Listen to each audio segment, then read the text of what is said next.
Zevrin the Thrice-Hanged. From the Killer and Keeper universe. Origin.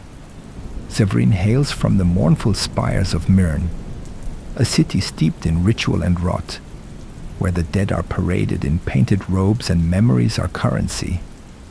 Myrn's society is a decaying theocracy masquerading as tradition, governed by clergy who canonize cruelty as sacred, where morality is auctioned beside relics and memory tithes replace currency.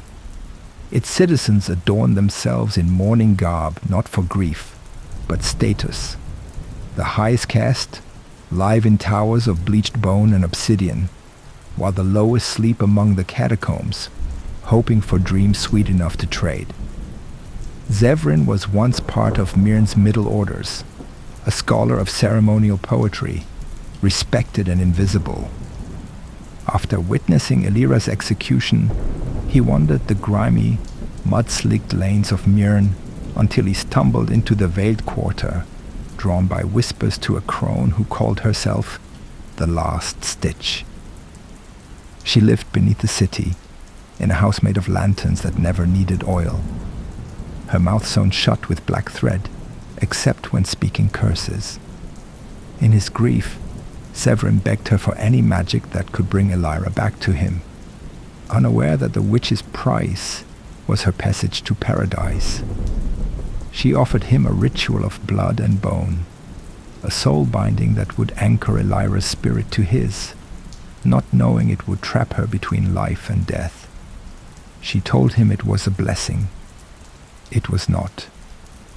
The decadence of Myrn, with its baroque religiosity and corpse-glorifying customs, only deepened Zevrin's disgust after Elira's loss.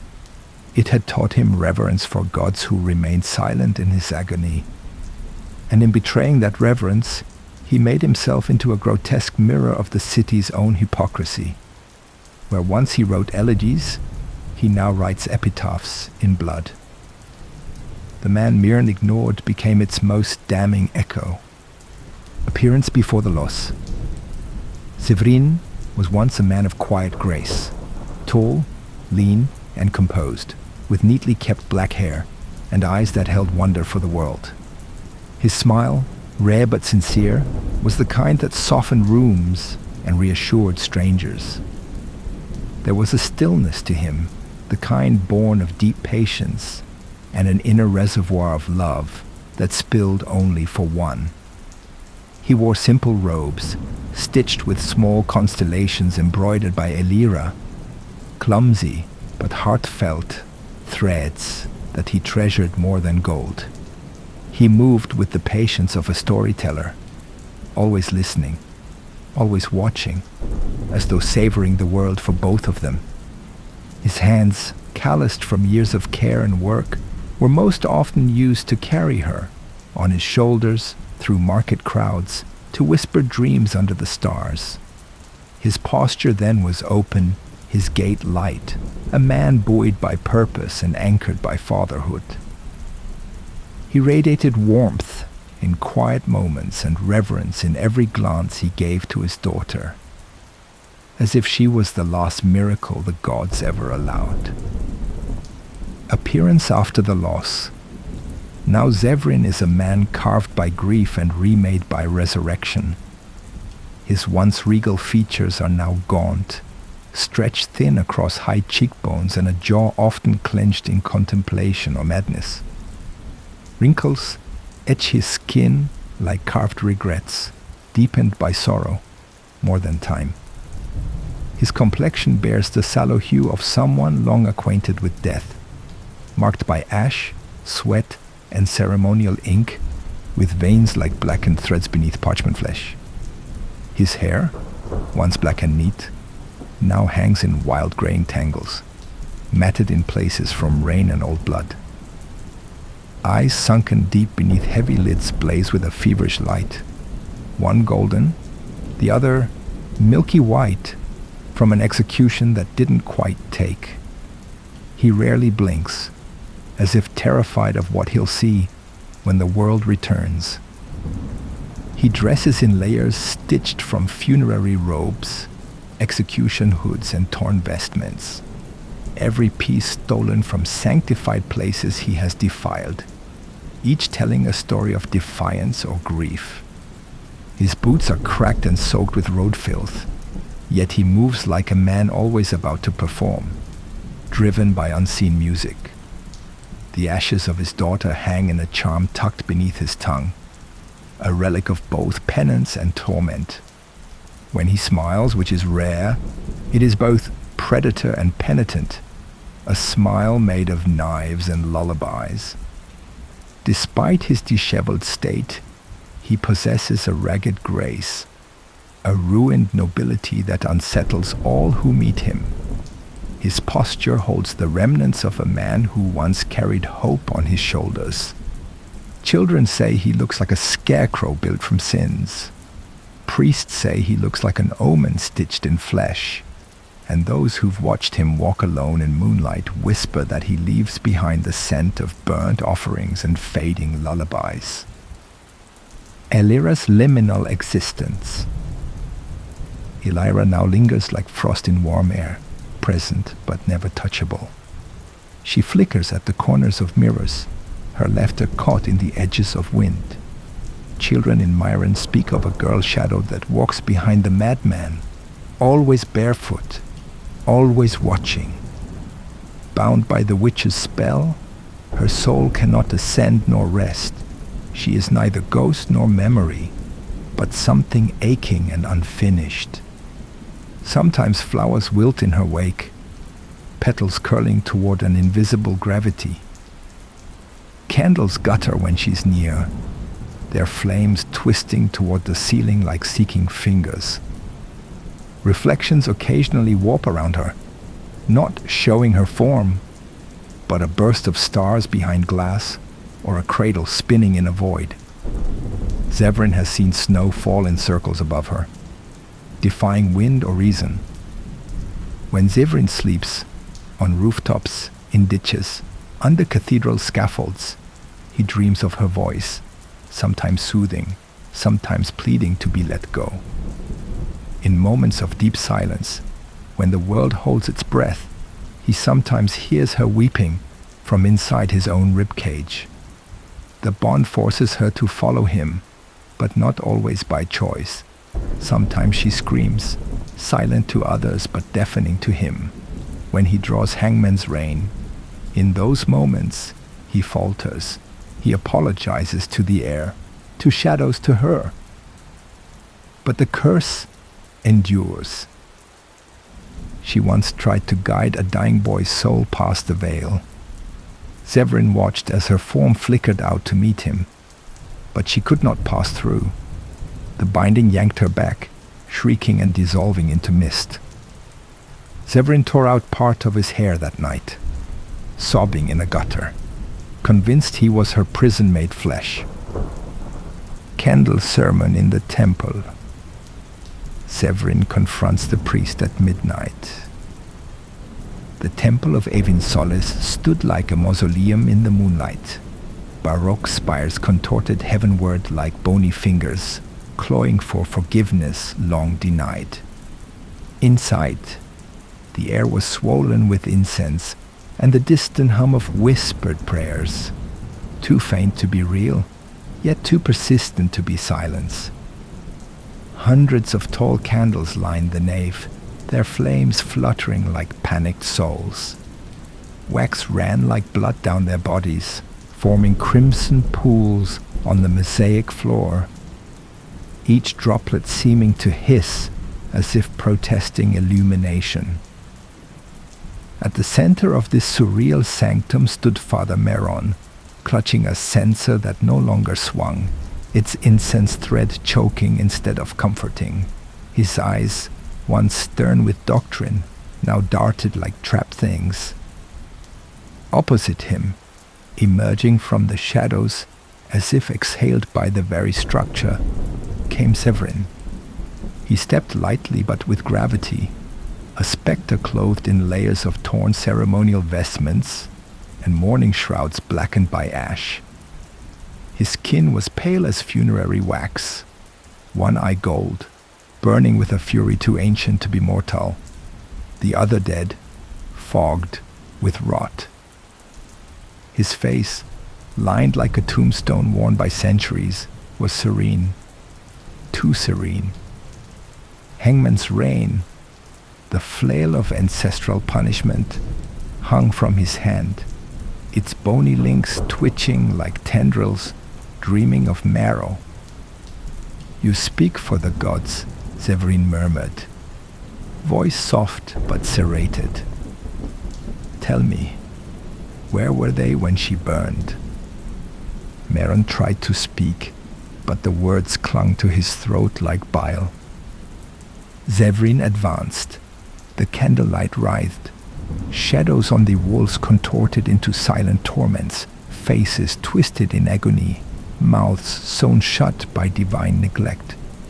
The marble columns, once adorned with cherubic reliefs, now seemed to squirm, eyes weeping molten gold, teeth gritted in priestly rapture.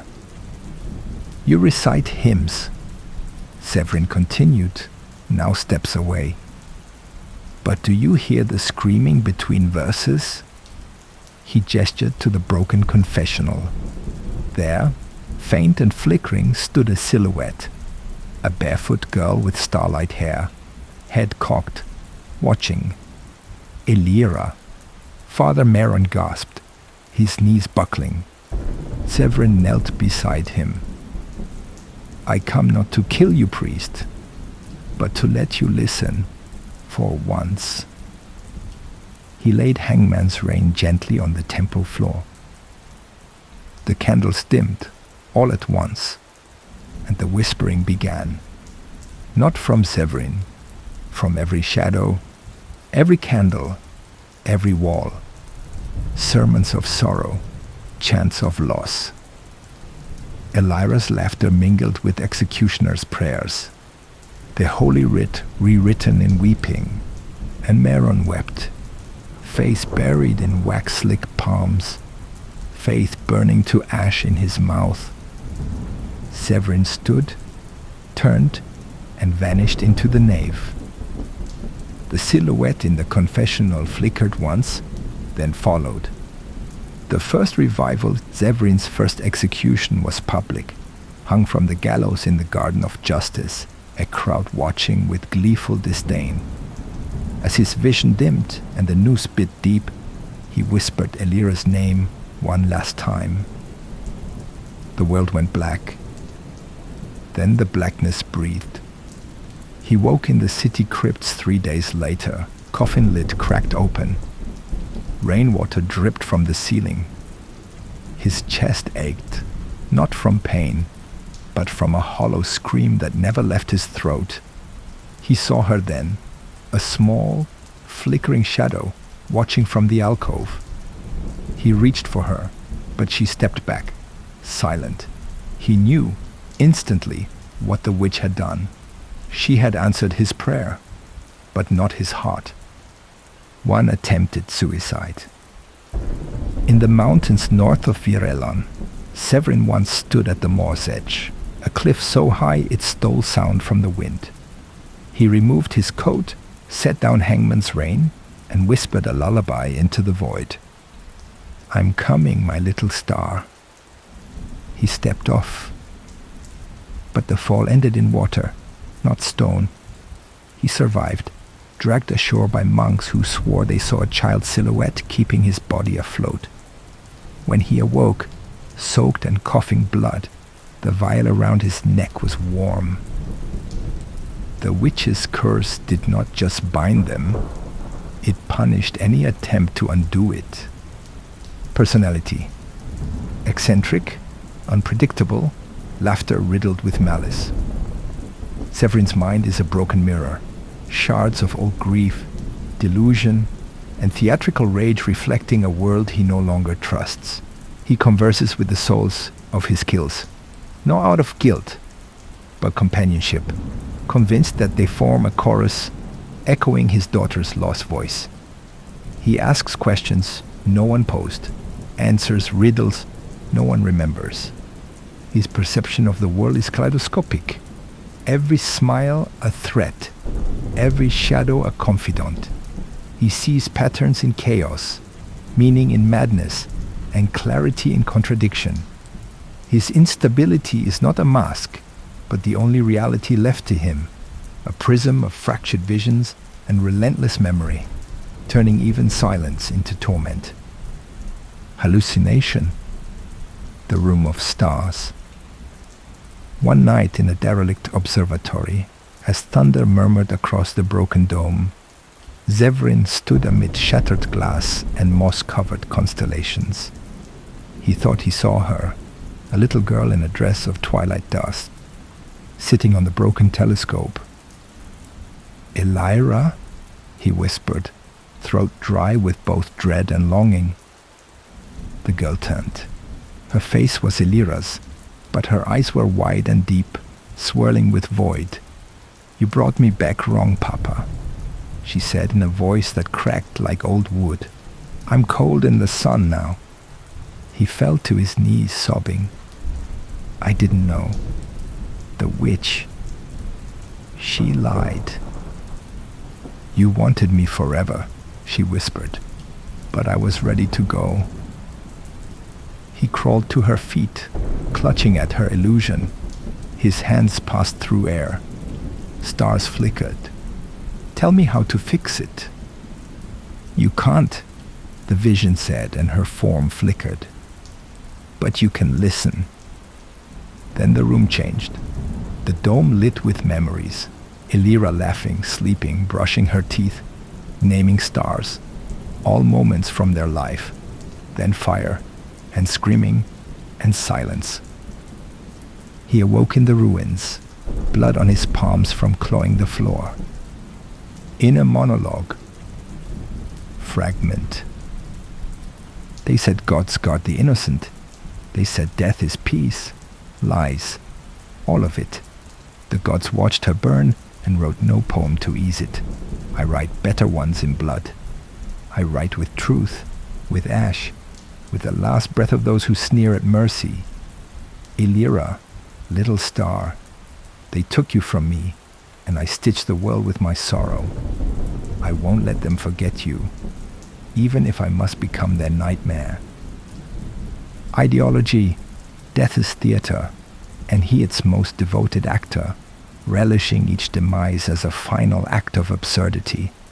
Life to him is a prolonged cruelty inflicted by blind fate, where every breath mocks meaning.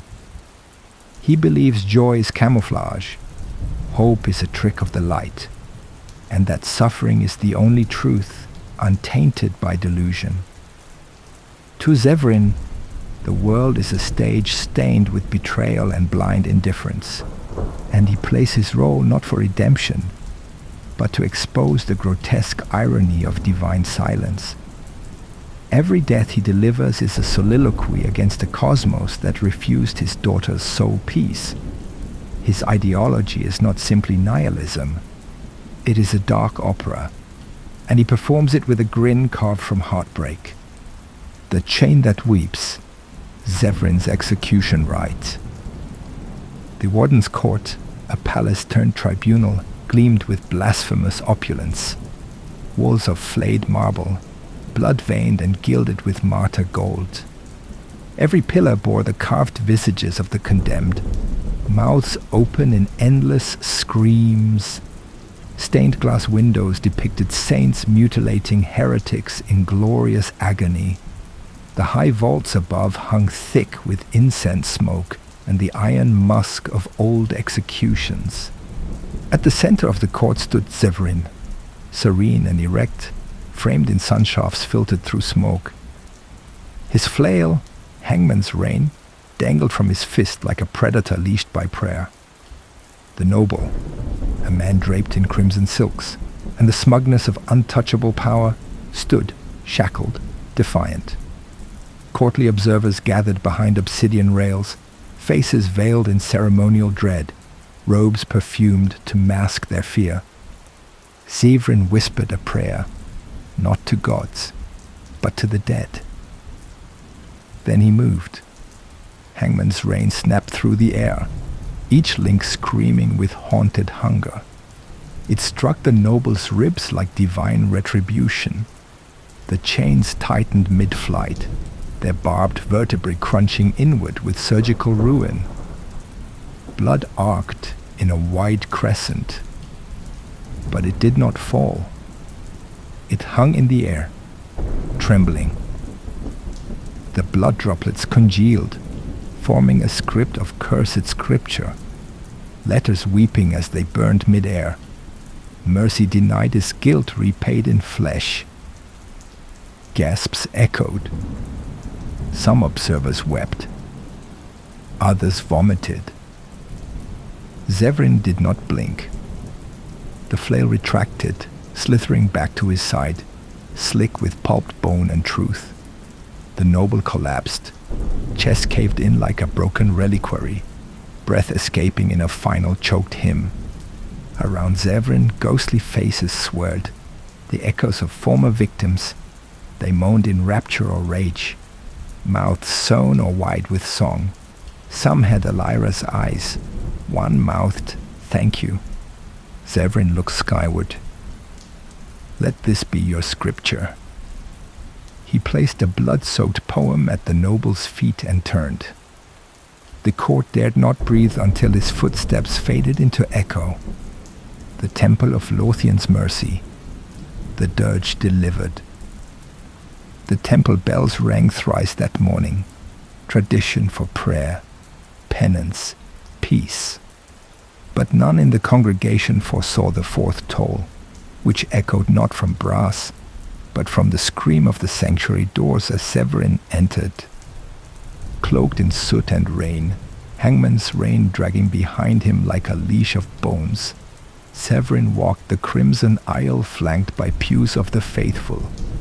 Murmurs turned to gasps, prayers to silence. The high priest raised a hand in futile command. Zevrin did not stop. He ascended the altar steps as if mounting a gallows, his eyes wild with memory. He stood where offerings were made, where peace was promised. Then he spoke, voice cracked with thunder and grief. O gods of silence, of polished altars and powdered priests, where were your wings when the fire took her? Where was your mercy when the mob howled and the sky held its breath? Each line struck the marble like a curse. I called your names with hands bloodless from begging. I built altars of hope from every bedtime prayer. I fed your myths with the smile of a child who named stars for kindness. And what did you give? He pulled the vial from his neck and held it high. Ashes, screams. A daughter's soul snared like a fly in spidered magic. Gasps echoed. The priest stepped forward, trembling. Her innocence is trapped behind my cursed ribs. Zevrin turned to the crowd. So I became your antithesis, your heretic, your wound. Then came the final lines, spoken not with rage, but with cold, sacred certainty. Each death I deliver is the hymn you refuse to write. Each body is a scripture bound in truth. Let temples fall silent and let every choir be gutted. I am the hymn that bleeds. He descended the altar as calmly as he had entered. None followed. None dared. Only the bells remained, ringing again and again, unsure if they mourned or warned. As Zevrin vanished into the morning mist, the temple was left fractured in spirit. The high priest collapsed to his knees, weeping, not out of fear, but shame. Acolytes whispered among themselves, some shaken, others stricken with doubt. A few tore their vestments and left, muttering that perhaps the madman had not spoken madness at all. That evening, candles were lit for Elira, not by order of doctrine, but by the trembling hands of parishioners who had seen the vial and heard the truth in Zevrin's voice. No hymns were sung, no bells were rung.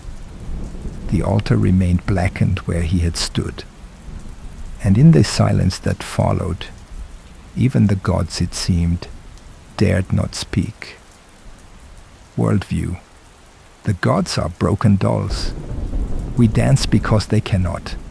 Zevrin does not simply mock them, he condemns them. He blames them for their silence, their apathy, their failure to shield Elira's soul. In every shrine he passes, he spits. In every sermon he overhears, he scoffs. To him, divine goodness is a theater of masks, worn by cowards afraid to face the suffering they permit. When the gods let his daughter burn and her spirit be chained, they prove themselves either powerless or cruel, and neither deserve reverence. His faith, once naive and bright, has been twisted into a weapon.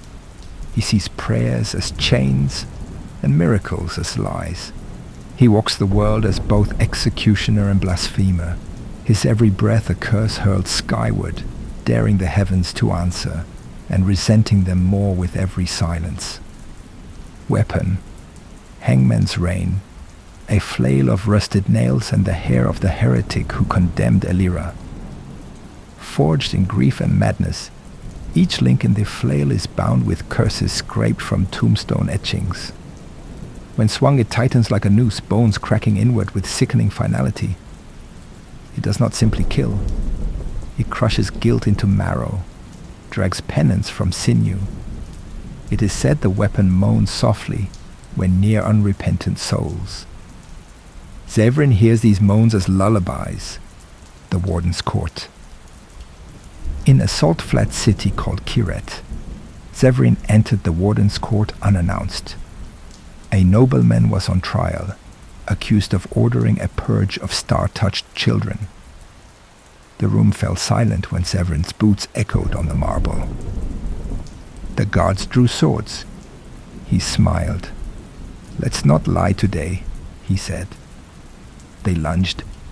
Hangman's rein rose, spinning with a hum like breath drawn in horror.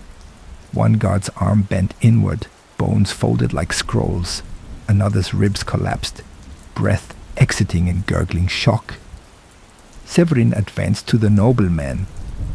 "Do you know what mercy smells like? Burnt fabric and hair." He struck once. The flail wrapped around the noble's neck. As it pulled tight, Zevrin whispered, "This is my sermon." When the body fell, he placed a poem on the throne. Your kingdom cracked like bone when it forgot to listen. At the brink, Zevrin at the maw's edge. A cliff carved by despair itself, the maw's edge, juts from the world like a black blade against a sky choked with crimson ash. Beneath it yawns a fathomless abyss where no echo returns, a wound in the world that devours sound, light, and reason. Snow falls here, not down but upward, spiraling in silence like forgotten prayers clawing back toward heavens that no longer listen. The air is iron cold and smells of blood and burnt parchment. Zevrin stands alone at the brink, his silhouette ragged against the inverted storm. His funerary cloak flaps violently in windless turmoil, edges stitched with shreds of blasphemed scripture, each fraying with cursed momentum. His hair, once black, now a halo of white and grey tangles, whips about his hollow, gaunt face like unraveling time. His golden eye glows with ruinous conviction. The other, milky, dead, reflects the abyss, unblinking. He is human, but only just. Madness has not yet consumed the man beneath the burden. His right hand trembles, outstretched to the void as if pleading for it to answer, to take him. His left rests on Hangman's rein, which lies solemnly at his feet, its spinal flail coiled like a serpent coiled in sleep. Each vertebra glistens with a wet sheen of ichor. Hooks twitch. Ethereal steam rises from the weapon, wafting toward the void as if eager to descend. From the chasm rise ghostly tendrils, pale and writhing, shaped like arms grasping for something lost. Within their haze dances Elira's form, her small body made from smoke and memory, face half-formed, one eye her own, the other a star. She says nothing. Her mouth moves like a lullaby in reverse. Zevrin's lips move too. A whisper, a plea, a confession. Around him the air fractures. Clouds above churn with screaming faces, stretched thin and twisted by divine neglect. The snow intensifies, forming a cyclone of forgotten children's prayers and deathbed regrets. Symbols long forbidden glow, faintly beneath Zevrin's skin, lighting up like heretical veins. His face crumples, not in rage, but in grief. He lowers his arm. "Not today," he murmurs, and the abyss blinks. From far below, something ancient and wrong exhales, disappointed. None. He speaks only to shadows of those he executes. Some say he believes one of them might eventually answer in her voice. He longs for that voice, sweet and small, filled with starlight and trust. But the idea of truly hearing it again fills him with dread. Deep down, he knows that if Elira were to speak to him now, if her voice ever pierced the veil to reach him, it would not bring solace. It would unmake him. He would feel only shame, a collapse of the persona he's forged from grief and rage. And so he listens to echoes instead, because real forgiveness is a weight he cannot bear. The whispered voice. In the dead hush of a forgotten chapel, crumbled by ivy and time, Zevrin sat cross-legged in the dust, listening. No moonlight filtered through the broken dome, only the shifting silver gray of clouded starlight. He hadn't spoken aloud in hours. He hadn't needed to. A breath, almost a giggle, slipped past his ear. He froze. "Elira?" he mouthed. No air came with the word. The voice, soft and tremulous, like wind through chimes, whispered, "Papa." Zevrin's heart slammed. Joy bloomed, then crumbled under dread. He reached for the vial at his neck, his fingers shaking, hope warred with terror. If it truly was her, what would she say? Could he bear it? The voice came again, closer now. "Why did you chain me?" He staggered to his feet, panic rising. "I didn't know. I didn't." The room flickered. He saw her shadow dancing in the arch of a ruined window, a child's shape, familiar, fragile, then silence. Zevrin collapsed to his knees, face buried in his palms. "Don't speak again," he whispered. "I'm not strong enough to deserve it." He wept in the quiet that followed, not just for her voice, but for the shame that twisted around it. A man who craved forgiveness, yet feared it would turn him to ash. Loss. His daughter, Elira, was burned as a heretic in front of him when she was just 11. She had inherited his unpredictability but tempered it with a gentleness he never knew he had until she was gone. Her mother died, giving birth to her, and from that moment on, Zevrin devoted himself entirely to raising Elira, braiding her hair with trembling fingers, teaching her riddles, and lullabies, telling her stories about stars that listened. She was his only tether to humanity. Her death didn't just break him, it twisted the pieces into a shape the world could no longer recognize. He wears her ashes in a vial around his neck, close enough to taste when he speaks her name. He would carry her on his shoulders through the ghost-lit markets of Myrn, pointing at each oddity and weaving tales of their secret lives. At night, they lay under the fractured dome of the ruined observatory, naming stars after old jokes they'd shared. She called the brightest one Papa's Lantern. Once, when she caught fever, Zevrin stayed awake for 3 nights grinding herbs, pleading with gods he mocked in daylight. Her laugh, when she recovered, became the only sound that could silence his inner storms. Current status. Wanders city-states offering execution services. Leaves poetry on corpses. He is especially drawn to temples, shrines and churches, not for solace, but for confrontation. Zevrin defiles altars with ashes, carves damning verses into the pews, and whispers blasphemies into confessionals. Once, in the temple of Lorthian's mercy, he stood before the high priest and presented the severed hand of a corrupt abbot, reciting a prayer backwards before setting it ablaze. The congregation fled, but Zevrin remained until the fire died.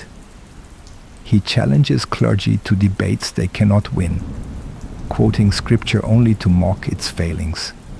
In one chapel, he left a mural of blood behind the altar, an image of Elira suspended between light and darkness, her face split between grief and sleep. When asked why he returns to holy places, he answers, "Because the gods forgot how to bleed. I remind them." His decisions are guided by fragmented logic. He might spare a condemned man for reminding him of a lullaby, or execute a noble for whispering a phrase his daughter once said. He sees betrayal in politeness and poetry in blood. Those who meet him never know whether they face a jester, a prophet, or a butcher. He trusts no voice but the one that speaks in silence, the shadow that carries his mother's last sob. Wanders city-states offering execution services. Leaves poetry on corpses. His decisions are guided by fragmented logic. He might spare a condemned man for reminding him of a lullaby, or execute a noble for whispering a phrase his daughter once said. He sees betrayal in politeness and poetry in blood. Those who meet him never know whether they face a jester, a prophet, or a butcher. He trusts no voice but the one that speaks in silence, the shadow that carries his mother's last sob. Across the city-states, Zevrin is spoken of in hushed tones. To the rulers he is a liability wrapped in legend, a madman whose blade sings with a theater of death. To the oppressed he is a folk horror, a ghost who punishes the cruel with verses etched in viscera. Children are warned not to say his name thrice in darkness, lest he hear and come to test their hearts for sorrow. Some view him as a necessary evil, others as a herald of collapse. Wherever he walks, silence trails close behind, and gates close a little earlier at night. In his travels, Zevrin often pauses in alleyways or atop rooftops to hold whispered conversations with those he has slain. He believes their souls linger just beyond the breath of silence, listening. Some nights he weeps with them. Other nights he accuses them of cowardice, betrayal, or calls them by names they never bore. His grip on reality is a thread wrapped in ash. He forgets what is real and what is memory reshaped by madness. He laughs when alone, and sometimes shrieks lullabies into the void, hoping Elira hears him. His shadow flickers with more than light.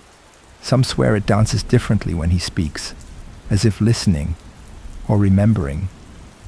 Sermon to the bones. Zevrin in the ossuary of silence. A pit of bones, ancient and sacred, unfurls like a gaping wound in the earth. The ossuary of silence where saints and sinners are buried without distinction. Ivory towers of femurs rise like cathedral spires. Rib cages, arranged as pews, echo with a silence so heavy it crushes breath. Skulls peer from every angle, some bleached by time, others still red-veined, their sockets black with judgment.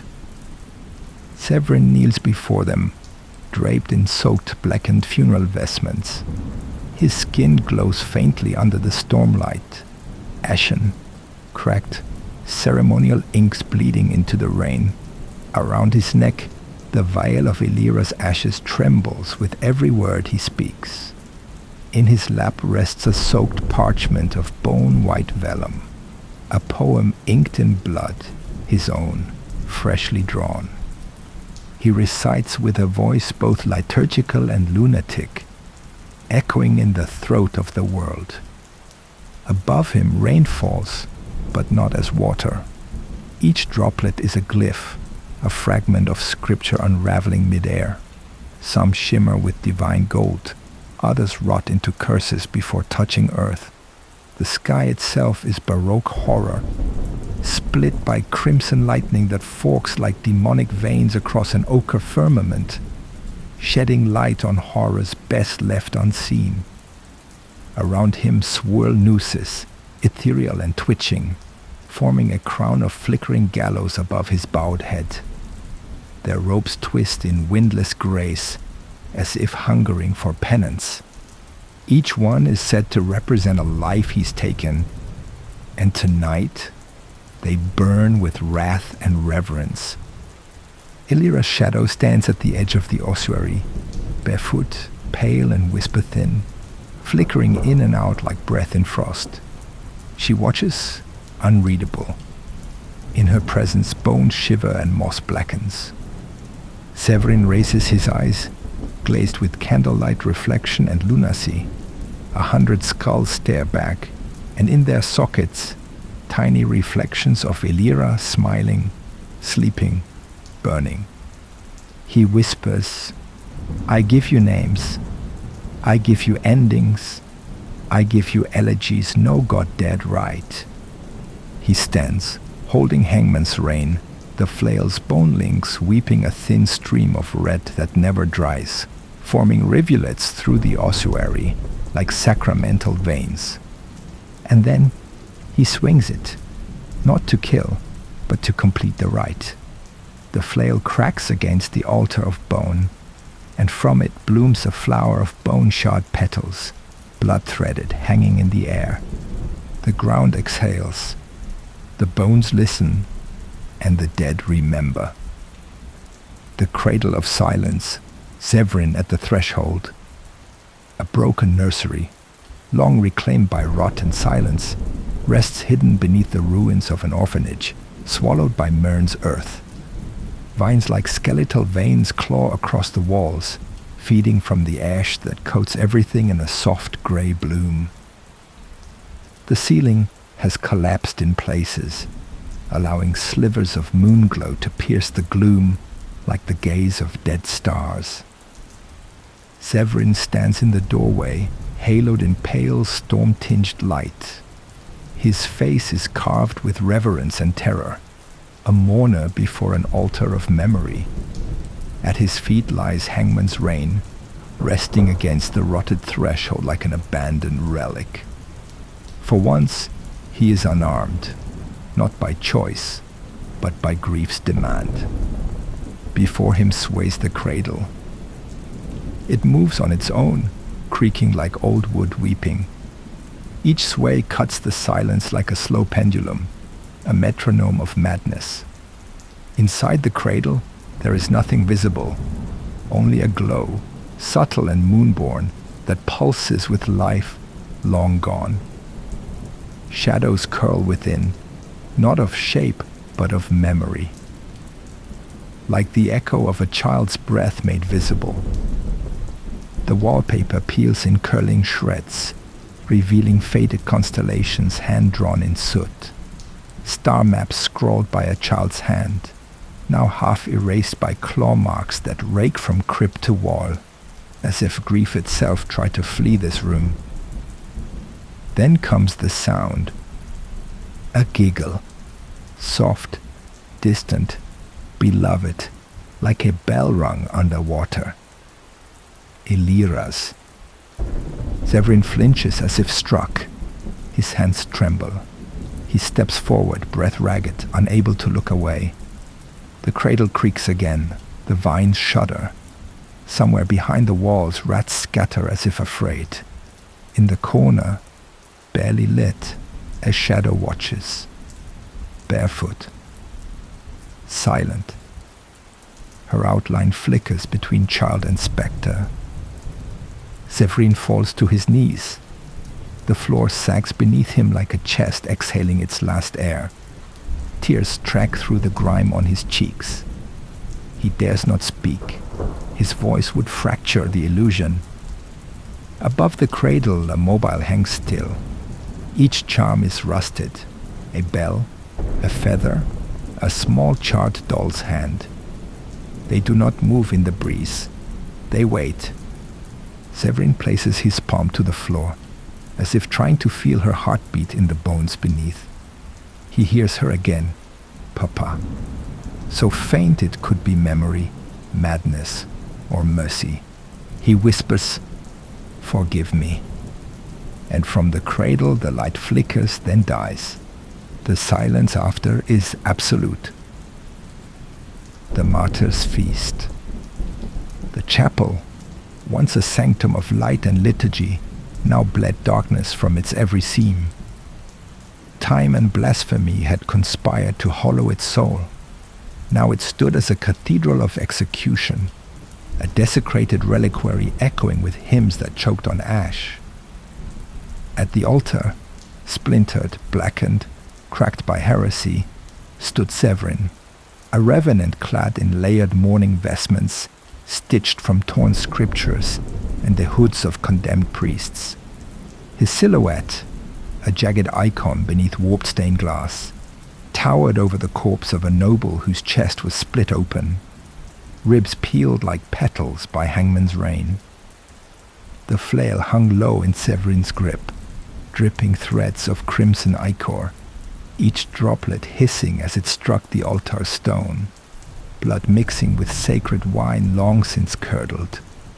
One coil of the flail wrapped gently around a torn, sacred scroll, used now not as sacrament, but as shroud, soaked through with heretic blood, the ink smudged into poetry of death. Behind Zevrin, the stained glass wept horror. Angels once serene, now twisted mid-scream, their wings scorched and fused to their backs, halos tarnished into burning crowns.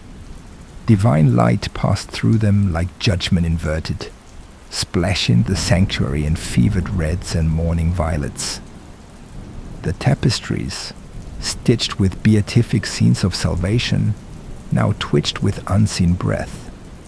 Ash-stiffened fibers unraveling in serpentine motions, as though the fabric mourned what it had once glorified.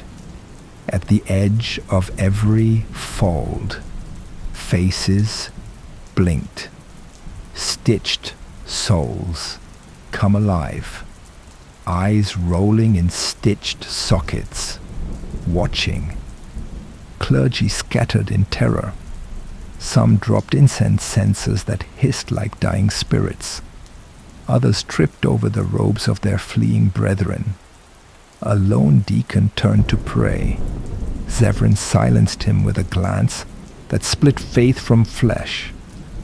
Blood had formed a trail down the altar steps, flowing like a pilgrim denied entry to paradise. In it, reflections formed.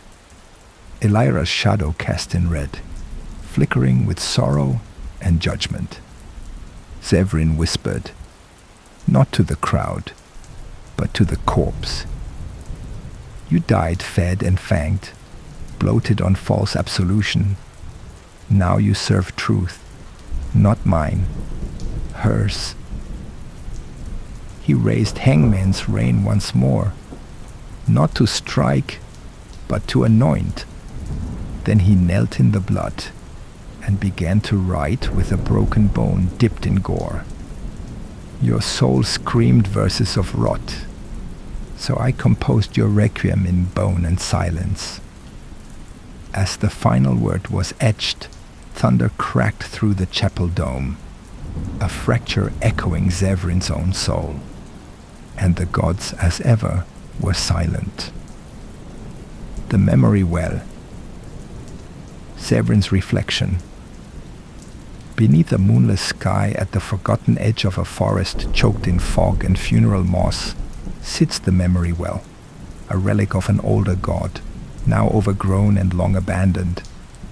Its rim is etched with curses, engraved by countless pilgrims who whispered secrets into its depths in exchange for one true vision. The stones are slick with mildew and weeping lichen, warm to the touch despite the chill, as though the well remembers every grief ever poured into it. Zevrin stands before it, his silhouette barely more than shadow in the mist. His fingers hover over the lip of the stone, trembling, as if to touch it would be to tear open every scar. His flail, hangman's rein, rests against a gnarled root, silent and coiled like a sleeping predator. The well's water is black and perfectly still, not reflecting stars, but memory. As he peers into it, the surface does not show his present self. It shows him as he was, a young father, eyes wide with gentle hope, hair still black, smile soft and whole. Elira dances around him in reflection, giggling, her feet kicking up imaginary dust beneath starlight. Her laugh ripples across the water like a ghosted breeze. Then the scene shivers. Elira screams. Flames flicker in her eyes.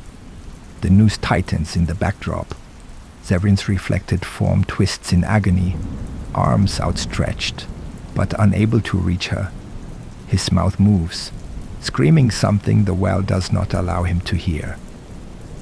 And then he sees himself now, gaunt, hollow, haunted. The transformation flickers between states like a torn reel of memory. One moment, he's cradling her in joy. The next, he's cradling the vial of ash beneath his tongue. Around the rim, fireflies flicker, not gold, but gray, dimming and flashing like dying thoughts. Each one carries a syllable of a forgotten lullaby. They spiral in gentle mourning, illuminating words etched into the stone. Memory is a mercy. The mad must beg to forget. Zevrin reaches toward the water but stops. His hand hovers, fingers curled with shame, not daring to disturb the illusion. If he touches it, it might vanish. Worse, it might speak.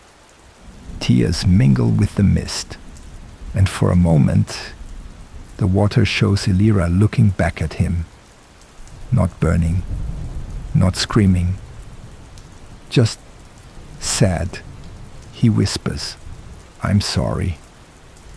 The well does not answer, but the reflection of Elira closes her eyes, and the water turns black again. Executioner's ballet. Zevrin in the rain. Beneath a roiling sky split by violet lightning, the city plaza had been cleared not for justice, but for spectacle. Rain poured in curtains so thick it muted screams, each drop cutting like obsidian sleet, slicking the stones with a luster of ritual finality. It was not weather, it was witness. Zevrin moved like a prophet unshackled from time, barefoot across the dais of death, limbs wrapped in soaked layers of ash-streaked vestments. His form unfurled in spiraling grace, part waltz, part autopsy, every step both calculated and possessed. His face wore a serenity carved from pain, a calm born only by those who had broken once and never returned. Around him lay bodies suspended in motion, like dancers captured mid-leap, necks twisted, limbs contorted in elegance made horrific. Blood-painted arcs in the air, frozen by the eye but carried by rhythm, forming geometric halos and spirographs around the fallen. Artistry in annihilation. Their eyes reflected not rage nor sorrow, but awe, the awe of ending. Hangman's rein twirled in Zevrin's grip, a serpent of steel and bone. Its chains wept glowing blood, each drop glowing with infernal light, writing scripture mid-air, words in a language none alive remembered. The weapon hissed, the wind hummed back, and shadows on the ground mimicked his every move.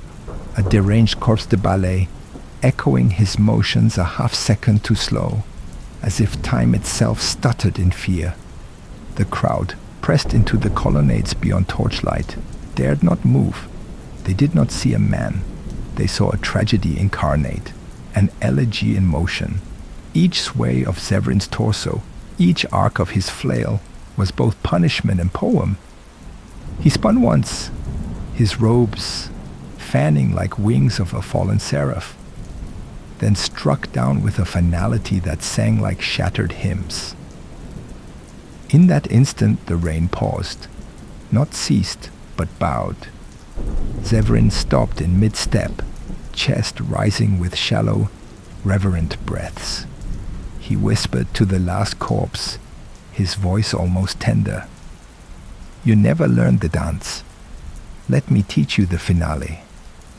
The head rolled gently. Silence returned. He bowed, not to the crowd, but to the absence Elira left behind.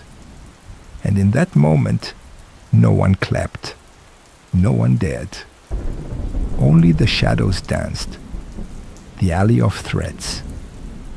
Rain falls like whispers over the silk market ruins.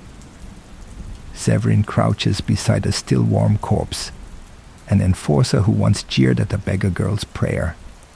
His blade sings a last tune, a wet scrape against stone. Zevrin leans close to the man's ear. "Do you remember her?